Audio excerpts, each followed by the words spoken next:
देऊन आम्ही सगळे एकत्र आलो आणि एकत्ररित्या पत्रावर सह्या करून आम्ही त्यांना उमेदवार म्हणून तिकडे पाठिंबा दिला। तसं मी मागे एक 2 ते 3 वर्षापूर्वी खासदार डॉक्टर श्रीकांत शिंदे साहेब आहेत, त्यांच्या कानावर मी नगरसेवक होण्यापेक्षा आमदार होणं मला आवडेल असं मी त्यांच्या कानावर घातलेलं आणि तेव्हा ते बोललेले ओके तू कामाला लाग, आपण पुढे बघूया असं त्यांनी त्यावेळी।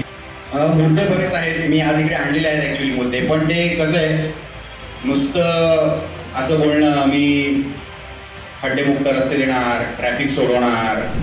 हो, कल्याण पश्चिम विधानसभा महायुतीमध्ये शिवसेनेकडे आहे आणि गेल्या वेळेस देखील मी शिवसेनेतून विधानसभा निवडणूक लढवण्यास इच्छुक होतो, पण काही कारणास्तव तिकीट मिळालं नव्हतं।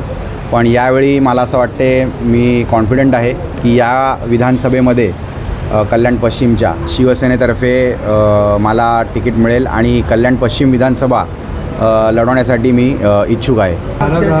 नाही नाही नाही, नाराजगी वगैरे अशी काही नाही। बघा, इच्छुक असणं हे काही गैर नाही। आज ते आमदार आहेत, ते पण रेसमध्ये आहेतच नक्की, सिटिंग आमदार आहेत, त्यामुळे ते प्रमुख दावेदार असतील। पण इतर प्रमुख दावेदारांमध्ये पण मी असीन अशी मला खात्री आहे। कसं आहे, पॉलिटिकल विल लागतं एक सगळ्या गोष्टी करायला, कुठल्याही पक्षाचा आमदार असो, कुठल्याही पक्षाची इकडे सत्ता असो, पण पॉलिटिकल आणि सगळ्यांनी एकत्र काम करत असतं शहरासाठी। कोणता एक माणूस शहराला पुढे घेऊन जात नसतो, सगळ्या पक्षांची साथ असणं देखील गरजेचं असतं। त्यामुळे मला अशी अपेक्षा आहे की प्रत्येक पक्ष पुढे येतील आणि एक पॉझिटिव्ह पॉलिटिक्स करून कल्याण पश्चिमला पुढे नेतील।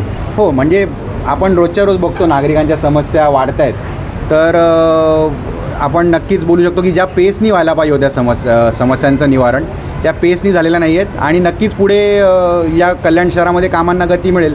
आणि आमचं सरकार आहे, शिंदेसाहेब मुख्यमंत्री आहेत, त्यांच्या कारकिर्दीखाली बराच निधी इकडे उपलब्ध झालेला आहे आणि त्यांच्या अध्यक्षतेखाली, त्यांच्या मार्गदर्शनाखाली नक्कीच या कल्याण शहराचा अजून चांगला विकास होईल अशी मला अपेक्षा आहे। नाही नाही नाही, अपक्ष उभारण्याचा विषयच नाही आणि तुम्ही जे म्हणताय पक्ष तिकीट देणार नाही, तर तसं नाही आहे। मी कॉन्फिडंट आहे की एका सुशिक्षित युवा ॲग्रेसिव्ह उमेदवाराला पक्ष तिकीट देईल, म्हणून मी कॉन्फिडंट आहे की तिकीट मलाच मिळेल।